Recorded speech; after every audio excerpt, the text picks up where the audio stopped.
Hi everybody, Dr. Bryton here for Two Tip Tuesday, and we are going to be talking about summer beverages.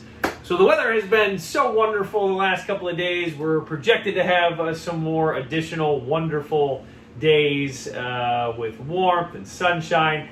And with that, we see a number of patients will start to drink some of those West Michigan microbrewery beers that are famous for summertime, as well as some of the local cocktails that are very popular. And so I just want to have a quick discussion about those drinks and make a note of things to be mindful of.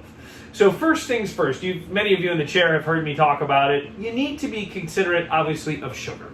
That's an obvious one. Everybody is aware of that. But there's many times in some of those beverages, whether it's a particular type of craft beer or a cocktail, where there's a lot of added sugar to it that you may not think of initially. And you need to be very cautious of that. And you all know what happens when you consume sugar, what it's going to do to your oral health. So be cautious of the sugar in those drinks. If you can come up with a sugar-free option, go for it. Maybe the mixer needs to be sugar-free, because a lot of those cocktails have a sugar-added mixer. And so be considerate of that. Secondly, be considerate of acidity. And this goes for the drink itself. So in the shape of a beer, you're going to have carbonation to it that inevitably will make it more acidic.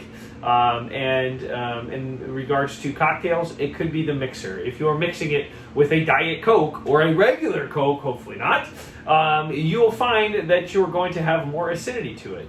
And so the acidity needs to be considered. So just like I would say with anything else where you have sugar or acidity, try to get rid of it.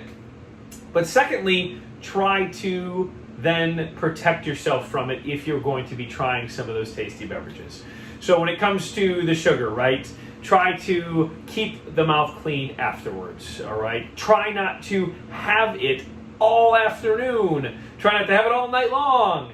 You want to limit the exposure. And the same thing goes for the acidity. Limit the exposure time.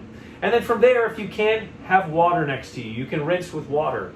And it helps to neutralize some of the acidity as well as the sugar. It helps to kind of rinse some of that off of there. And then when you are able, make sure that you brush your teeth and get fluoride exposure. So that's my tip for you. Enjoy the wonderful weather as we get out of the winter months of Michigan and get into some of that sunshine. And I hope that you all take great advantage of it. If you have any questions about any of this, please feel free to reach out. Thanks so much for tuning in. Have a wonderful rest of your Tuesday and a wonderful rest of your week.